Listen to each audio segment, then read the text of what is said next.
بسم اللہ الرحمن الرحیم۔ میں جو ہی گھر میں داخل ہوئی تھی کہ اچانک میرے پیچھے دروازہ زوردار آواز کے ساتھ بند ہوا تو میں پوری کی پوری دہل کر سینے پر ہاتھ رکھے پیچھے مڑی تو جہانگیر کے سرخ چہرے کو دیکھ کر میرے چہرے پر ہمائیاں اڑنے لگی۔ وہ شعلہ باز نگاہوں سے مجھے گھور رہا تھا تو مجھے اپنی ریڑھ کی ہڈی میں سنسناہٹ سی پھرتی ہوئی محسوس ہوئی۔ میں اس کی اس حرکت پر حیران تو اپنی جگہ پر تھی ہی، لیکن مجھے سب سے زیادہ حیرت اس بات پر تھی کہ وہ ہمارے گھر کے اندر کیا کر رہا ہے۔ وہ تو کبھی بھی رشتہ پکا ہونے کے بعد یوں گھر میں داخل نہیں ہوا تھا، اور یہی بات میرے لیے حیران کن تھی۔ میں ابھی اس کے اس بدلے رویے اور طیش پر حیران ہی تھی کہ اس کے میرے کردار پر حملے مجھے تو جیسے سانپ ہی سونگھ گیا۔ وہ انتہائی زہریلے لہجے میں مجھ سے مخاطب ہوتے ہوئے بولا، اپنے کس یار کے ساتھ آئی ہو؟ اس کے لہجے میں اتنی تپش تھی کہ مجھے لگتا تھا کہ میرا سارا جسم کسی آگ کی بھٹی میں جل کر بھسم ہو گیا ہو۔ میں ہکا بکا سکتے کے عالم میں اس کے زہر خند لفظوں کی سنگ باری سے ایسا محسوس کر رہی تھی کہ جیسے اس نے مجھ پر تیزاب ڈال دیا ہو۔ بتاتی کیوں نہیں ہو مہربانو؟ اپنے گھر والوں کو اپنی ٹیچری کی آڑ میں تم کیا گل چھرے اڑا رہی ہو؟ تم اپنے گھر والوں کو تو بدھو بنا سکتی ہو، لیکن مجھے نہیں، کیا سمجھی؟ اس سے پہلے کہ وہ کچھ اور بولتا میں چیخ کر بولی، جہانگیر یہ کیا بکواس کر رہے ہو؟ میں کپ کپاتے ہونٹوں سے بمشکل کہہ پائی۔ تو وہ میری بات سن کر کسی درندے کی طرح میری طرف لپکا تو میرے قدم خود بخود پیچھے ہٹنے لگے۔ اس کے لہجے کی گھنگرج سن کر حویلی کے تمام مکین اپنے اپنے کمروں سے نکل کر ہمارے ارد گرد جمع ہونے لگے۔ مجھے اپنا آپ ایسا لگ رہا تھا جیسے میں کسی کٹہرے میں کھڑی ہو گئی ہوں، اور میرے ارد گرد کتنی آنکھیں اگائی ہیں جو میرے جسم کے ساتھ ہی چپک گئی ہوں۔ سچی بات تو تمہیں بکواس ہی لگے گی مہربانو صاحبہ، وہ طنزیہ انداز میں لفظ چباتے ہوئے بولا۔ وہ میرے بالکل قریب آ کر ایسے بولا جیسے کوئی سانپ غیظ و غضب میں پھنکارتا ہے۔ میں تم جیسی لڑکیوں کے چلتر اچھی طرح سے سمجھتا ہوں۔ میں نے ماں کو اسی دن کہہ دیا تھا کہ یہ کوئی گل ہی کھلائے گی، اور دیکھ لو میری بات پتھر پر لکیر ثابت ہوئی۔ کیا تم مجھے بتانا پسند کرو گی کہ اپنی ساتھ انگلی پر گھماتے ہوئے اپنے جس یار کو تم ساتھ لے کر آتی ہو وہ تمہارا کیا لگتا ہے؟ جہانگیر کی آواز اتنی بلند تھی کہ پوری حویلی کے بام و در لرزنے لگے۔ اس کی الزام تراشیوں سے میرے پورے بدن پر لرزہ طاری ہو گیا، اور میرے ہاتھوں میں پکڑی ہوئی کتابیں زمین پر جا گریں۔ میں کچھ بولنا ہی چاہتی تھی کہ ایک دم میرا بڑا بھائی میرے قریب آیا اور مجھے اتنی زور کا زناٹے دار تھپڑ میرے منہ پر رسید کیا کہ میں زمین پر جا گری۔ خون کا نمکین ذائقہ میرے منہ میں گھلا تو مجھے پتہ چلا کہ میرا ہونٹ پھٹ گیا ہے۔ بے شرم بے حیا، کیا تجھے ہم نے اس لیے کالج اور پھر جاب کرنے کی اجازت دی کہ تو ہمارے چہرے پر کالک مل دے؟ میرا بھائی تانے دیتا ہوا میرے قریب آیا اور اپنے جوتے کی زوردار ضرب میری پسلیوں پر دے ماری تو میں درد کی شدت سے دوہری ہو گئی۔ اس سے پہلے کہ وہ مجھے مزید مارتا، امی اس کے سامنے ہاتھ جوڑ کر کھڑی ہو گئی۔ سلمان، خدا کا واسطہ یہ کیا کر رہے ہو؟ کوئی ایسے بھی اپنی بہن کو مارتا ہے؟ تو امی کی بات سن کر میرا بھائی سلمان ببھر کر بولا، ایسی بہن کو صرف مارنا ہی نہیں چاہیے بلکہ زمین میں گاڑ دینا چاہیے امی۔ یہ ہماری ناک کٹوانے پر تلی ہوئی ہے اور آپ ہیں کہ اس کی سائڈ لے رہی ہیں۔ یہ بھی کوئی تک بنتی ہے؟ یہ آپ ہی کی شہ کا نتیجہ ہے کہ آج ہم یہ سب بھگت رہے ہیں۔ وہ غصے سے قف اڑاتے ہوئے پھر سے مجھے مارنے کے لیے میرے قریب آیا تو میں چیخ کر بولی، میں نے کچھ نہیں کیا، جہانگیر بکواس کر رہا ہے۔ تو جہانگیر کینہ توز نظروں سے میری طرف دیکھنے لگا۔ اگر میں جھوٹ بول رہا ہوں تو کیا پوری گلی جھوٹ بول رہی ہے؟ تمہارے پیچھے سیاہ چادر میں اور سیاہ لباس پہنے ایک نوجوان نیلی آنکھوں والا لڑکا آخر کون ہے؟ وہ ہمیشہ اسی وقت کیوں نظر آتا ہے جب تم اسکول پڑھانے کے لیے جاتی ہو یا پھر گھر واپس آتی ہو؟ اس کا یہاں پر گھر بھی نہیں ہے کہ ہم فرض کر لیں کہ وہ اپنے گھر اس وقت آتا ہے، نہ ہی وہ اس محلے کا ہے۔ آج پورے 1 ماہ سے وہ تمہارے پیچھے آ جا رہا ہے، اور یہ بات تم اچھے سے جانتی ہو، اور پھر بھی مکر رہی ہو کہ میں بکواس کر رہا ہوں۔ میں نہیں بلکہ تم بکواس کر رہی ہو، اور ہم سب کی آنکھوں میں دھول بھی جھونک رہی ہو۔ پڑھانے کے بہانے تم نے جو شغل شروع کر رکھا ہے، تمہارا کیا خیال ہے کہ اس بارے میں کیا کسی کو پتہ نہیں چلے گا؟ ہم سب کے اندھے ہیں۔ تمہارے گھر والے تو تمہیں مادر پیدر آزادی دے کر شاید بھول گئے ہیں، لیکن میں تمہارا منگیتر ہوں۔ میں تمہیں ایسی مادر پیدر آزادی نہیں دے سکتا، کیونکہ یہ میری غیرت کا تقاضا ہے، اور اسی غیرت نے مجھے پہلے دن سے ہی تم پر شک میں مبتلا کر رکھا تھا۔ یہی وجہ ہے کہ میں کافی دنوں سے تمہاری نگرانی کر رہا ہوں۔ جہانگیر، تمہیں اس کی نگرانی کرنے کی کیا ضرورت تھی؟ میرے ارد گرد کھڑے ہجوم میں سے ایک توانا آواز میرے لیے اٹھی تو میں تو جیسے جی اٹھی۔ یہ میری پھپھو کی آواز تھی، جسے سن کر سب کو جیسے سانپ سونکھ گیا۔ وہ تھوڑے سے توقف کے بعد پھر بولی، جہانگیر ایک بات تو بتاؤ، تمام مالکانہ حقوق حاصل کیے بغیر تم اس پر حکم کیسے چلا سکتے ہو؟ یہ ابھی تمہاری بیوی نہیں ہے، صرف منگیتر ہے، اور ابھی اپنے والدین کے ساتھ رہ رہی ہے۔ پھپھو کی بات پر جہانگیر جذبز ہوتے ہوئے بولا، پھپھو آپ ہمارے درمیان نہ ہی بولیں تو بہتر ہے، یہ ہمارا آپسی معاملہ ہے۔ یہ ابھی تمہارا آپسی معاملہ نہیں ہے جہانگیر، اس لیے بہتر ہے کہ تم یہاں سے جاؤ۔ پھپھو آپ اس سے باز پرس کرنے کے بجائے الٹا مجھے جانے کا کہہ رہی ہیں، وہ شوق کی حالت میں بولا۔ تو پھپھو انتہائی بیزاری سے بولی کہ میں کسی پر بھی الزام تراشی نہیں کر رہی جہانگیر، بلکہ میں تمہیں ایک اصول کی بات سمجھا رہی ہوں۔ تمہیں کس نے کہا تھا کہ تم اس کے آنے جانے پر نظر رکھو؟ یہ جب تمہارے نکاح میں آ گئی تو پھر بے شک اسے گھر سے نکلنے مت دینا، لیکن ابھی اپنے ماں باپ کے گھر میں ہے، اور یاد رکھو اس کے ماں باپ ابھی زندہ ہیں، اس کے سر پر موجود ہیں، لہٰذا وہ کافی ہیں اس سے باز پرس کرنے کے لیے۔ میرے خیال میں اتنی بات تمہارے لیے کافی ہوگی، اور اب یہ کافی تماشا ہو چکا ہے، اس لیے بہتر ہے کہ سب کا صحیح منورنجن ہو گیا ہے۔ اب تم بھی جاؤ اور کوشش کرنا کہ اپنی ماں کو اس بارے میں مت بتانا، ورنہ باقی کی کسر وہ پوری کر دیں گی۔ پھپھو نے طنزیہ انداز میں بات کی اور پھر انہوں نے مجھے زمین سے اٹھایا اور اپنے کمرے میں لے گئی۔ ان کے کمرے میں آ کر مجھے ایسے لگا جیسے میں کسی تپتی دھوپ سے ٹھنڈے میٹھے چشمے میں آ گئی ہوں۔ مجھے اپنے بیڈ پر بٹھانے کے بعد پھپھو نے فرسٹ ایڈ باکس نکالا اور میرے ہونٹوں سے رشتے خون کو صاف کرنے لگی۔ ان کی اس ہمدردی پر میری آنکھیں بار بار نمناک ہونے لگتی، جنہیں پھپھو اپنے دوپٹے سے صاف کر دیتی۔ وہ بار بار مجھے تسلی دیتے ہوئے کہتی، روتے نہیں ہیں، بس بھول جاؤ جو ہوا۔ تو ان کی تسلی پر میں رو پڑی۔ کردار پر انگلی اٹھانے والوں کو کیسے بھلایا جا سکتا ہے پھپھو؟ اس الزام نے تو مجھے جیتے جی مار ڈالا ہے۔ جہانگیر نے سب کے سامنے میری عزت کا جنازہ نکال کر رکھ دیا ہے، اور آپ میرے بھائی کا حال دیکھیں، کیا وہ بجائے جہانگیر کا منہ توڑنے کے الٹا مجھے ہی مرنے مارنے پر تل گیا ہے؟ جہانگیر تو کل میرے ساتھ رشتے میں بندھا ہے، لیکن میرا بھائی تو میرے ساتھ پل بڑھ کر جوان ہوا ہے، ہم ایک ہی ماں کی کوکھ سے پیدا ہوئے ہیں، پھر وہ کیسے مجھ پر کسی کے کہنے پر آ کر شک کر سکتا ہے؟ مجھے جہانگیر سے بھی زیادہ اپنے بھائی پر افسوس ہے۔ کیا بھائی ایسے ہوتے ہیں؟ کیا اس دن کے لیے میں نے رو رو کر اپنے لیے بھائی مانگا تھا کہ وہ مجھے اتنے سارے لوگوں کے درمیان ذلیل کر کے رکھتے؟ میں تڑپ تڑپ کر رونے لگی تو پھپھو نے مجھے اپنے سینے سے لگا لیا۔ بیٹا، یہ کوئی نئی ریت نہیں ہے اس حویلی کی۔ اس حویلی کا ہر مرد، چاہے وہ بوڑھا ہے یا بچہ، عورتوں کو اپنے پاؤں کی جوتی کے برابر ہی سمجھتا ہے۔ سلیمان نے جو بھی کیا وہ کوئی انوکھا نہیں تھا، وہ یہی کچھ اپنے بڑوں کو کرتا دیکھتا رہا ہے۔ جس طرح وہ اپنی بہنوں کے ساتھ کرتے ہیں، ان کے حق پر ڈاکہ مارتے ہیں، بالکل ویسے ہی سلمان نے بھی اسی ریت کو آگے بڑھایا ہے۔ یہاں تم سے پہلے بھی بیٹیوں کے ساتھ ایسا ہی سلوک روا رکھا جاتا رہا ہے، اس حویلی کی دیواریں گواہ رہی ہیں، لہٰذا تم اب یہ سب دیکھنے کی عادت ڈال لو، کیونکہ جب تمہیں عادت ہو جائے گی تو پھر اتنی تکلیف نہیں ہوگی۔ مجھے دلاسا دیتے ہوئے پھپھو خود بھی آپ دیدہ ہو گئی۔ میں نے پہلی بار پھپھو کو یوں روتے ہوئے دیکھا تھا، ورنہ اس حویلی پر تو قیامتیں گزر گئیں، لیکن میں ان کی آنکھ میں آنسو کا ایک قطرہ بھی نہ دیکھا تھا۔ دادا دادی کی فوتگی پر بھی پھپھو بالکل نہیں روئی تھی، تو مجھے بڑی حیرت ہوئی تھی کہ آخر والدین کے جانے پر ایک بیٹی کا دل اتنا سخت کیسے ہو سکتا ہے۔ وہ بس چپ چاپ کونے میں بیٹھی رہتی۔ انہیں دیکھ کر ایسا لگتا تھا جیسے وہ فزیکلی طور پر تو یہاں موجود ہے، لیکن ذہنی طور پر وہ کہیں اور پہنچی ہوئی ہیں۔ میری پھپھو انتہائی خوبصورت، پڑھی لکھی، لیکن غیر شادی شدہ تھی۔ ان کی اچھی خاصی عمر ہو چکی تھی، خدا جانے انہوں نے شادی کیوں نہیں کی۔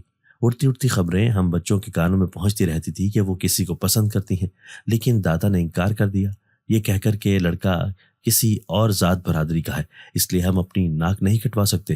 لیکن حیرت کی بات یہ تھی کہ خاندان میں بھی کئی رشتے پھپھو کے جوڑ کے تھے، لیکن نانا نے پھپھو کی شادی وہاں پر بھی نہیں کی۔ میں نے اس معاملے پر جب بھی امی سے پوچھنے کی کوشش کی تو وہ مجھے ہمیشہ خاموش کروا دیتی اور مجھے کہتی کہ ماضی کی باتوں کو کلیدہ نہیں کرتے، بس دعا کرو کہ اللہ تعالیٰ تمہاری جلد از جلد شادی کروا دے اور تمہاری اس حویلی سے جان چھوٹ جائے۔ تو میں امی کی باتوں پر بے حد حیران رہ جاتی۔ امی سے لے کر پھپھو تک اس حویلی کی ہر عورت مجھے کسی قیدی سے کم دکھائی نہ دیتی۔ میں اپنے زخمی دل کو سنبھال دے پھپھو کے بستر پر گھس کر لیٹی تھی کہ امی دودھ کا گلاس لے کر اندر داخل ہوئیں، تو انہیں دیکھ کر میں ایک بار پھر سے رونے لگی۔ تو امی نے میرے سر پر ہاتھ پھیرتے ہوئے کہا، مہربانو اٹھو، یہ دودھ پی لو، تم نے صبح سے کچھ کھایا بھی نہیں۔ لیکن میں نے انکار کر ڈالا تو پھپھو نے مجھے زبردستی اٹھا کر بٹھایا۔ پاگل لڑکی، اپنی جنگ کبھی بھی خالی پیٹ نہیں لڑی جا سکتی، اٹھو فوراً یہ دودھ پیو۔ میں تمہارے لیے کھانا لے کر آتی ہوں۔ نہیں پپو، میرا بالکل بھی دل نہیں ہے کھانا کھانے کو۔ میں نے پپو کا ہاتھ پکڑا تو وہ میرے پاس ہی بیٹھ گئی۔ پھر انہوں نے امی کے ہاتھ سے گلاس لیا اور میری طرف بڑھاتے ہوئے کہا، ایک سانس میں ہی پی لو، شاباش۔ تو میں نے ان دونوں مہربان عورتوں کے بے حد اسرار پر دودھ کا گلاس پکڑ لیا تو امی نے آہستہ سے میری طرف دیکھتے ہوئے کہا، سمجھ نہیں آتی جہانگیر نے اتنا بڑا تماشا کیوں بنا ڈالا۔ وہ یہ بات آرام سے بھی تو پوچھ سکتا تھا۔ ارے بھابھی، آپ بھی کس کی حمایت کر رہی ہیں؟ آپ نہیں جانتی وہ کس کا بیٹا ہے؟ جیسی ماں ویسا بیٹا۔ منچلی بھابھی تو ساری زندگی ایسے ہی پٹ سیاپے اس حویلی میں ڈالتی آئی ہیں۔ اب اس کی اولاد جوان ہوئی ہے تو ظاہر ہے اسی کے نقش قدم پر چلے گی۔ پپو نے افسوس بھرے انداز میں کہا تو امی نے میری طرف دیکھتے ہوئے کہا، مہربانو، آخر وہ کون لڑکا ہے جو تمہارے پیچھے پیچھے آتا ہے؟ امی، مجھے کیا پتا کہ وہ کون ہے؟ میں نے بس 2 بار اس کی جھلک اسکول کے قریب ہی دیکھی تھی، لیکن کبھی اس کو اتنی اہمیت ہی نہیں دی۔ میں بس سر جھکا کر اسکول جاتی ہوں اور واپس آتی ہوں۔ کیا آپ نہیں جانتی مجھے؟ تو امی نے گہری سانس چھوڑتے ہوئے کہا، میں تو جانتی ہوں، لیکن اس دنیا والوں کی زبان کیسے بند کروں جو اتنا بڑا الزام لگا کر بیٹھ گئے ہیں۔ اب خدا جانے کیا ہوگا۔ تو پپو نے ایک دم سے امی کی طرف دیکھا۔ کیا ہوگا بھابھی؟ اتنی خوفزدہ کیوں ہو گئی ہیں؟ اس طرح کے کھیل تماشے کوئی پہلی بار ہو رہے ہیں اس حویلی میں جو آپ ہمت ہار رہی ہیں؟ ہمت ہی تو ہار گئی ہوں۔ بات اپنے تک ہوتی تو برداشت کر لیتی، لیکن ساری زندگی برداشت ہی کرتی آئی ہوں۔ تم تو جانتی ہو، لیکن اب بات میری بیٹی کی ہے تو یہ مجھ سے برداشت نہیں ہوگا۔ اب تک تو زلیخا کو پتہ چل چکا ہوگا، نہ جانے وہ اس خبر پر کیا رد عمل دے گی۔ آخر کو وہ اس کی ساس ہے، اچھا نہیں ہے کہ وہ یہ رشتہ خود توڑ دیں۔ کیسی باتیں کرتی ہو تم لبنہ، خدا نہ کرے کہ مہربانوں کا رشتہ ٹوٹے۔ بچپن کی منگ ہے، لوگ کیا کہیں گے؟ اور پھر اس الزام کے بعد اگر رشتہ ٹوٹتا ہے تو تم بھی سوچ سکتی ہو کہ اس کا کتنا برا اثر مہربانوں کی زندگی پر پڑے گا۔ نہ اس حویلی میں اور نہ حویلی سے باہر کوئی اس کا ہاتھ مانگنے کے لیے دوبارہ ہمارے دروازے پر قدم دھرے گا۔ میں تو اتنی لمبی منگنی کے حق میں ہی نہیں تھی، لیکن کیا کروں اس حویلی کے بڑوں کا کہ اس کے پیدا ہوتے ہی اس کا نام جہانگیر سے جوڑ دیا گیا اور جہانگیر کے نام کی انگوٹھی اس کو پہنا دی گئی۔ بھلا یہ کوئی تک بنتی ہے؟ امی اپنے آنسو صاف کرتے ہوئے دکھ سے بولی تو پپو بھی پریشان ہو گئی۔ بھابھی، مہربانوں کا زلیخا بھابھی کے گھر بیاہ کر جانا ایسا ہی ہے جیسے اپنی بیٹی کو جلتے ہوئے تنور میں خود دھکا دینا۔ اچھا ہے کل کی بڑی بڑی اذیتیں دیکھنے سے پہلے بہتر ہے کہ آپ اس کی چھوٹی تکلیف سے گزریں۔ اور جہاں تک مہربانوں کے رشتے کی بات ہے تو اس کے نام کے ساتھ جب جہانگیر کا نام ختم ہوگا تو آپ دیکھیے گا اس کا ایک سے ایک رشتہ آئے گا۔ تم خوابوں کی دنیا سے نکل آؤ لبنہ، تم شاید بھول رہی ہو کہ جہانگیر نے مہربانوں پر کیسا الزام لگا ہے۔ تمہارا کیا خیال ہے کہ زلیخا اس الزام کو حویلی سے باہر نہیں نکلنے دے گی تو وہ اس بچی کو بدنام کرنے کے لیے اپنا ایڑھی چوڑی کا زور لگا دے گی۔ ایسے میں کون مہربانوں کو اپنائے گا؟ امی بس کر دیں، جہانگیر کا نام سن سن کر میرے دماغ کی چولیں ہل گئی ہیں۔ اگر راہ چلتا کتا بھونکنا شروع کر دے تو اس کا یہ مطلب نہیں ہے کہ سامنے سے گزرنے والے ہر آدمی راہزن ہے۔ مجھے اس کے الزام کی کوئی پرواہ نہیں ہے، میرا ضمیر مطمئن ہے۔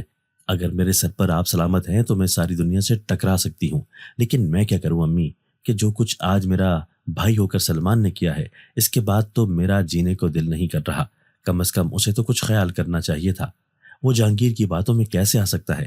میں تڑپ کر بولی تو امی نے میرے سر پر ہاتھ رکھتے ہوئے کہا، میں اور تمہاری پپو تو تمہارے سر پر کھڑے ہیں میری بچی، لیکن تم یہ بھی جانتی ہو کہ اس حویلی میں عورتوں کی حیثیت ہی کیا ہے، اور ہماری تو سب سے بڑی بدنصیبی یہ ہے کہ ہمارے سروں پر ہمارے گھر کا سربراہ ہی موجود نہیں۔ وہ تو مجھے 2 بچوں کا تحفہ دے کر ایسے باہر ملک گئے کہ پلٹ کر اپنی بیوی اور بچوں کی خبر تک نہ لی کہ وہ اس حویلی میں کیسے وقت گزار رہے ہوں گے۔ خود تو انہوں نے باہر جا کر ایک انگریز عورت سے شادی کر لی اور اس میں سے بچے بھی ہو گئے۔ وہ تو اپنی زندگی میں مگن ہے، لیکن مجھے ساری زندگی اس نام نہاد رشتے کی سولی پر ٹانگے رکھا۔ امی کی دردناک بات پر کمرے میں خاموشی سی چھا گئی۔ کمرے میں موجود ہم تینوں عورتیں اپنے اپنے دکھوں پر نوحہ کنا تھیں۔ تھوڑی دیر بعد امی نے مجھ سے پوچھا کہ تم چلو گی اپنے کمرے میں یا یہاں پپو کے پاس رہو گی؟ تو میں نے کہا، امی میرا اپنے پوشن میں جانے کو بالکل بھی دل نہیں کر رہا، میں سلمان کی شکل نہیں دیکھنا چاہتی۔ ارے تم جانتی تو ہو کہ وہ کتنا جذباتی ہے، خواہ مخواہ اپنے بھائی کی طرف سے دل برا مت کرو، اس کا غصہ اترے گا تو وہ تم سے خود معافی مانگ لے گا۔ کیا فائدہ معافی مانگنے کا امی؟ 4 لوگوں میں اس نے مجھے ذلیل کر کے رکھ دیا ہے۔ بھائی تو بہنوں کی دستار ہوتے ہیں، چادر ہوتے ہیں جس سے وہ اپنی بہنوں کے سر ڈھانپتے ہیں۔ میرا سر ڈھانپنے کے بجائے اس نے مجھے ننگا کر دیا۔ اب وہ معافی مانگ بھی لے تو میرے کس کام کی اس کی معافی؟ مزہ تو تب تھا کہ جب وہ جہانگیر کی آنکھوں میں آنکھیں ڈال کر اس کو وہیں پر چپ کرا دیتا۔ اچھا چلو تم پریشان مت ہو، یہی پپو کے پاس لیٹ جاؤ، میں اب چلتی ہوں، نماز کا وقت ہو چکا ہے۔ امی اٹھ کر چلی گئیں تو پپو بھی اٹھ کر وضو بنانے کے لیے چلی گئیں تو میں اپنی پسلی پر ہاتھ رکھ کر درد سے دوہری ہو گئی۔ میرے پورے بدن میں ہلکی ہلکی ٹیسیں جیسے ایک دم سے تیز ہو گئی تھیں۔ میں نے فٹافٹ اپنے پرس سے پین کلر نکال لی اور لیٹ گئی۔ نیم غنودگی میں مجھے ایسا لگا جیسے کوئی میرے سرہانے آ کر بیٹھا ہو اور پھر ایک انتہائی نرم گداز سا ہاتھ میرے ماتھے پر آیا ہو تو میں نے ہڑبڑا کر اپنی آنکھیں کھول لی۔ نیم تاریکی میں مجھے ایسا لگا کہ جیسے پھپھو میرے پاس بیٹھی ہیں اور مجھ پر پڑھ پڑھ کر کچھ پھونک رہی ہیں، لہٰذا میں نے پھر سے آنکھیں بند کر لیں۔ لیکن تھوڑی دیر بعد ہی میرے جسم سے کمبل آہستہ آہستہ ایک طرف ہونے لگا اور عین پسلی پر وہی نرم گداز سا ہاتھ آ کر رک گیا تو میں ایک دم سے ہڑبڑا گئی۔ یہ ایک مردانہ ہاتھ تھا۔ میں چیخ مار کر زور سے اچھلی۔ نیند میری آنکھوں سے اوجھل ہو چکی تھی اور میں تاریکی میں آنکھیں پھاڑ پھاڑ کر دیکھنے لگی۔ مجھے اپنے گرد باقاعدہ کسی کی موجودگی کا احساس ہو رہا تھا، لیکن بیڈ پر تو کیا اس کمرے میں بھی کوئی موجود نہیں تھا۔ پپو باہر برآمدے میں نماز پڑھ رہی تھی۔ اچانک مجھے ایک مردانہ سی آواز اپنے کانوں کے بالکل قریب سنائی دی۔ کوئی میرا نام بہت آہستہ سے پکار رہا تھا۔ پہل تو مجھے لگا کہ یہ میرا وہم ہے، لیکن جب میرا نام 2-3 بار ایک تسلسل کے ساتھ پکارا گیا تو میرا دل زور زور سے دھڑکنے لگا۔ میں دائیں بائیں دیکھنے لگی، کہیں میرا دماغ تو سٹک نہیں گیا، میں پاگل تو نہیں ہو رہی، یہ کیا محسوس کر رہی ہوں؟ میں ایک دم اپنے دل پر ہاتھ رکھ کر ادھر ادھر دیکھنے لگی۔ کون ہے یہاں؟ میں نے جھنجھلاتے ہوئے بولا۔ کیا ہوا مہربانو، کس سے بات کر رہی ہو؟ اچانک پپو نے کھڑکی سے آواز دے کر مجھ سے پوچھا تو میں چونک گئی اور مجھے تبھی خیال آیا کہ یہ میں کس سے پوچھ رہی ہوں؟ کمرے میں تو کوئی موجود نہیں، تو ایک دم سے میں ڈر گئی۔ مجھے اپنے قریب ٹھیک ٹھاک ایک بھینی بھینی سی خوشبو بھی آنے لگی تھی اور بیڈ پر بالکل اپنے قریب کسی کی موجودگی بھی محسوس کر رہی تھی، تو میں نے فوراً آیت الکرسی پڑھنی شروع کر دی۔ اتنے میں پھپھو کمرے میں آئیں تو انہوں نے لائٹ آن کر دی۔ میرے چہرے پر ان کی نگاہ پڑی تو وہ حیران ہو گئی۔ کیا بات ہے مہربانو، اتنی پریشان کیوں بیٹھی ہو؟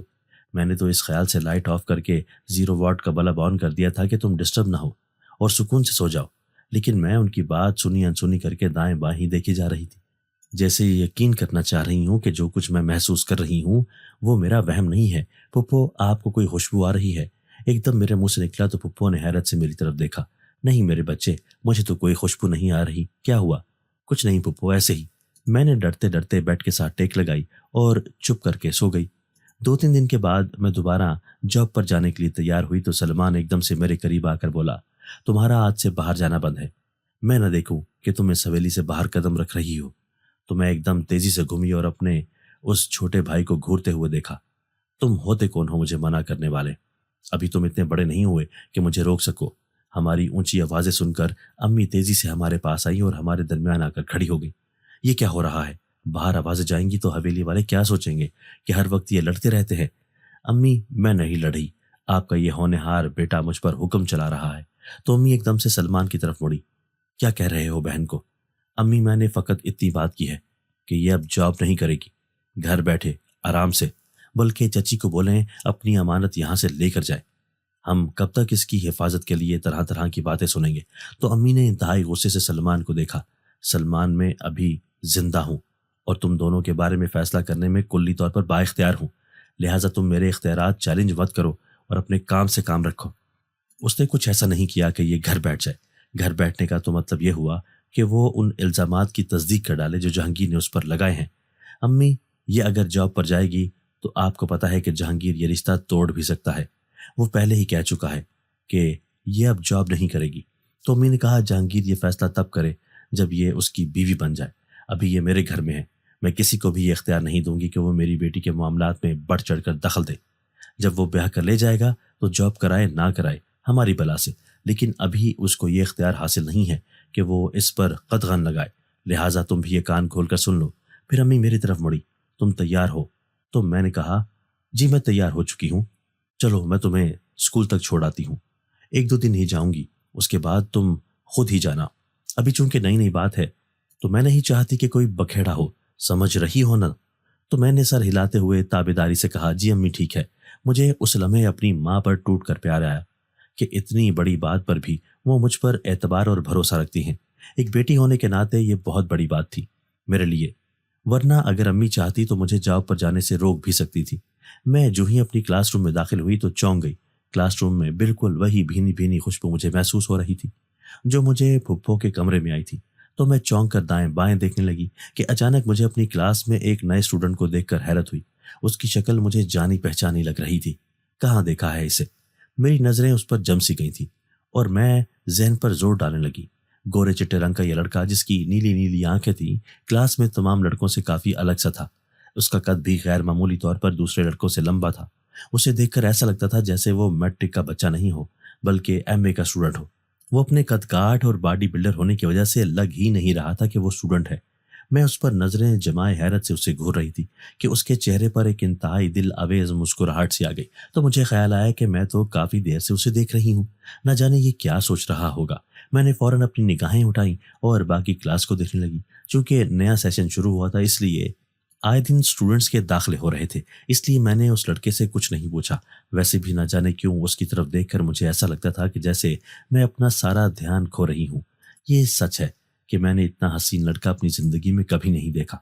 میں اس کے حسن سے کافی حد تک متاثر ہو گئی تھی، لیکن چونکہ وہ میرا اسٹوڈنٹ تھا اس لیے میں جلد ہی خود کو نارمل کر گئی۔ فٹافٹ میں نے اسٹوڈنٹ کو ٹیسٹ دیے اور پھر پیریڈ ختم ہونے کے بعد میں اسٹاف روم میں چلی آئی کیونکہ میرا یہ پیریڈ فری تھا۔ اسٹاف روم میں میرے علاوہ کوئی بھی نہیں بیٹھا تھا کہ اچانک مجھے اپنے قریب پھر سے وہ بھینی سی خوشبو آئی تو میں ایک دم سے چونک کر بیٹھ گئی۔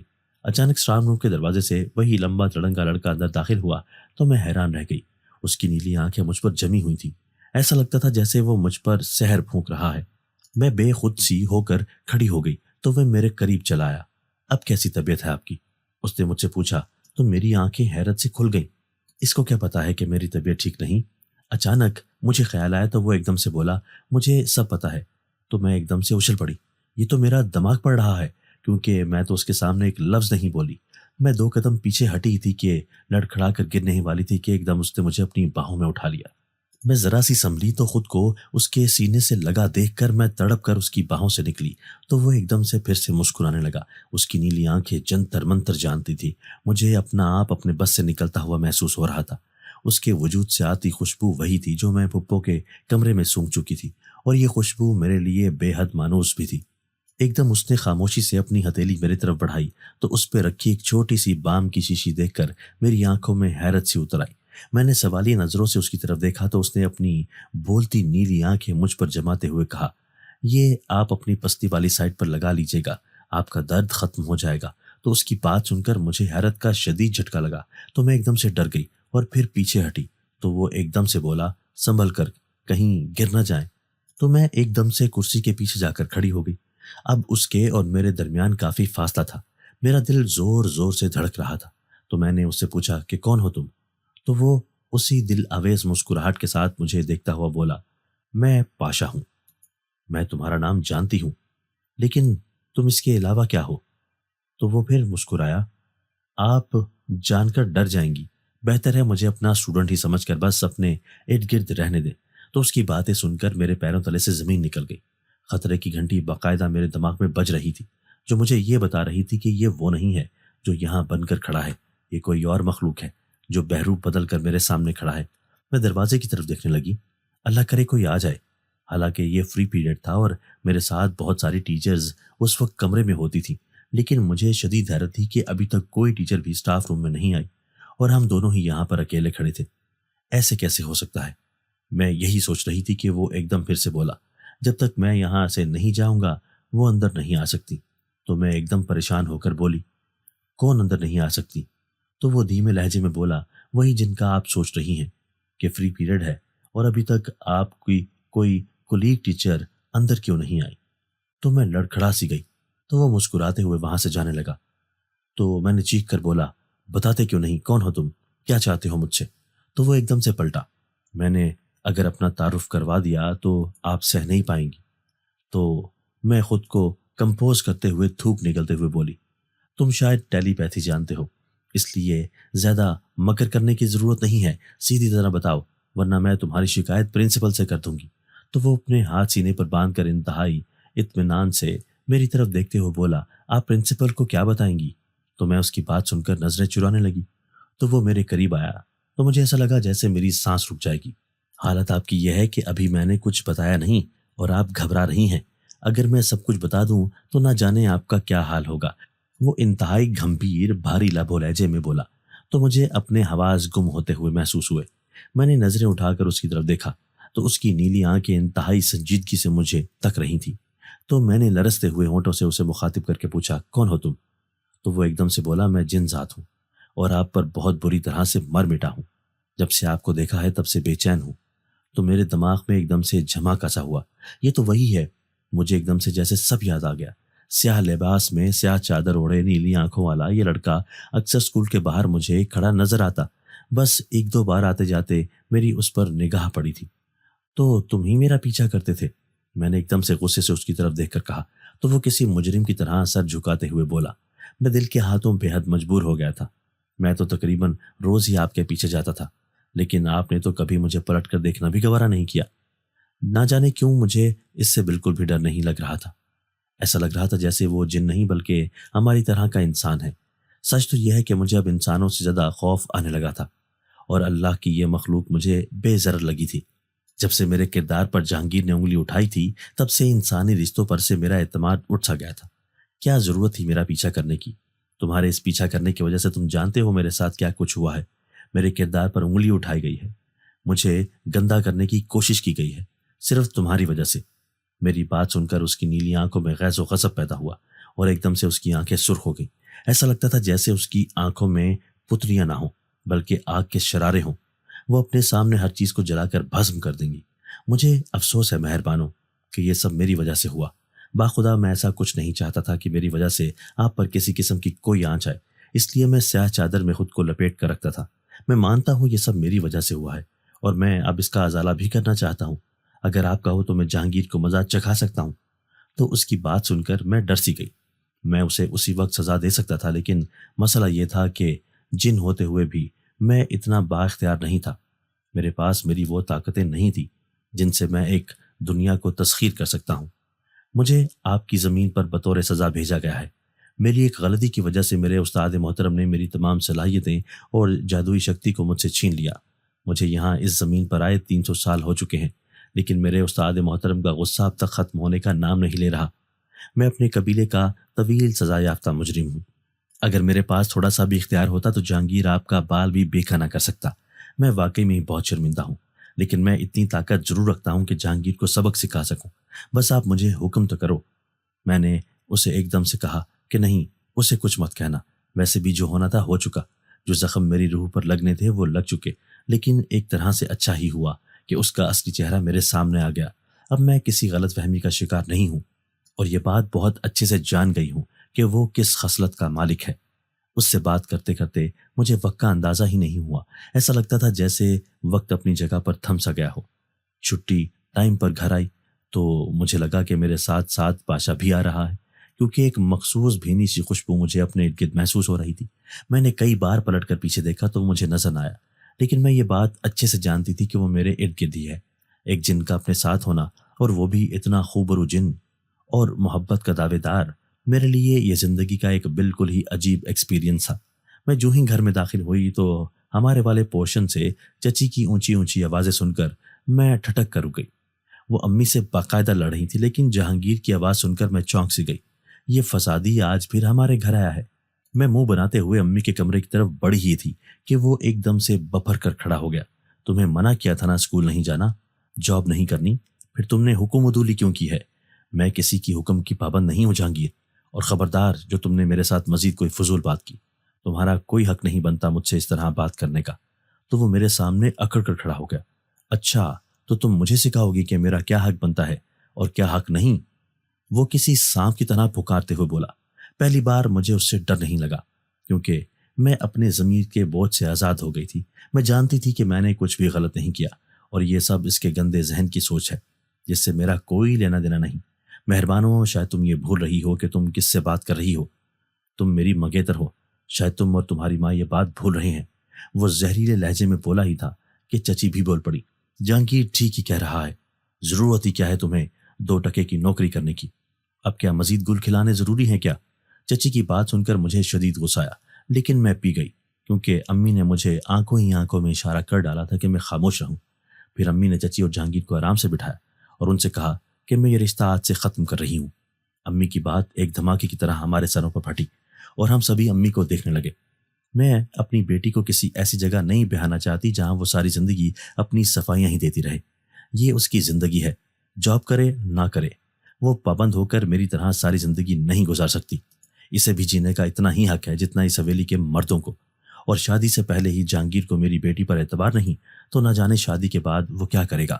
شادی تو دو لوگوں کے درمیان ایک بہت خوبصورت معاہدہ ہوتا ہے جس میں دو لوگ ایک دوسرے پر اعتبار کر کے اپنی زندگی بسر کرتے ہیں، لیکن یہاں تو ان کی زندگی کی شروعات سے پہلے ہی اتنے شک شبے پیدا ہو چکے ہیں، تو بعد میں نہ جانے کیا ہوگا۔ کیا ساری زندگی مہربانوں جہانگیر کو صفائیاں ہی دیتی رہے گی؟ تمہارا دماغ تو ٹھیک ہے، یہ تم کیسی باتیں کر رہی ہو؟ چچی دھاڑ کر بولی، بزرگوں کے قائم کردہ رشتے کوئی گڈے گڈی کے کھیل تو نہیں ہے جسے تم ایک ٹھوکر سے توڑ دو۔ بزرگوں کے قائم کردہ رشتے میری جان کا عذاب تو بنے رہے ہیں، لیکن میں اپنی بیٹی کے لیے یہ عذاب نہیں خریدوں گی۔ میری طرف سے یہ رشتہ ختم سمجھے، اور میں مزید اس پر کوئی بات نہیں کرنا چاہتی۔ اچھا، تو اس کا مطلب ہے کہ دال میں کچھ کالا ہے۔ آپ ماں بیٹی مل کر جو کھچڑی بنا رہی ہیں وہ میں تیار نہیں ہونے دوں گا۔ آپ یہ بات یاد رکھیں۔ جہانگیر انتہائی غصے سے امی کو دیکھ کر بولا، تو امی بھی ایک دم سے ببھر کر اس کے سامنے آ کر کھڑی ہو گئی۔ تم جو کر سکتے ہو کر لو، میں بھی یہی کھڑی ہوں۔ امی کا یہ بدلہ روپ حویلی کی اس تاریخ میں پہلی بار کسی عورت کو اوڑھتے دیکھا تھا تو میری روح جیسے سرشار سی ہو گئی۔ مجھے پہلی بار اپنی ماں پر فخر ہوا۔ کاش وہ اپنے حق کے لیے بھی اسی طرح لڑتی جیسے آج وہ میرے حق کے لیے لڑ پڑی تھی۔ لیکن عورت اپنے لیے تو ہمیشہ کمزور ہی ہوتی ہے، لیکن اپنی اولاد کے لیے وہ شیر بن جاتی ہے، اور امی نے آج یہ ثابت کر ڈالا تھا۔ چچی اور جہانگیر ہمارے کمرے سے پیر پٹکتے ہوئے غصے سے نکل گئے تو پھپھو نے امی کا ہاتھ پکڑ کر انہیں تسلی دیتے ہوئے کہا، آپ نے بہت اچھا فیصلہ کیا ہے بھابھی۔ میں ایسے جہنم میں اپنی بیٹی کو نہیں بھیجنا چاہتی لبنہ، جس میں ساری زندگی میں خود جلتی رہی ہوں۔ امی انتہائی پر اعتماد لہجے میں بولی، کاش آپ جیسی ماں میری بھی ہوتی تو آج میں بھی اپنی زندگی خوشحال گزار رہی ہوتی۔ تو پھپھو کی بات سن کر میں اور امی رنجیدہ سی ہو گئیں۔ اس حویلی میں ہم عورتوں کو اپنے حق کے لیے بولنا پڑے گا، ورنہ تم نے اور میں نے خاموش ہو کر ظالموں کے ہاتھ مضبوط کیے ہیں، اور آج جو میں نے فیصلہ مہربانوں کے لیے لیا ہے یہ اس طویل خاموشی کے نتیجے ہی کا جواب تھا۔ کاش تھوڑا سا ہم اپنے لیے بھی بول لیتے تو آج تھوڑا بہت سکون اور خوشیاں ہمارا بھی مقدر ہوتی۔ پھپھو اور امی کی باتیں سن کر مجھے لگا کہ میری زندگی میں اب سب کچھ ٹھیک ہو گیا ہے، لیکن یہ میری زندگی کی سب سے بڑی بھول تھی۔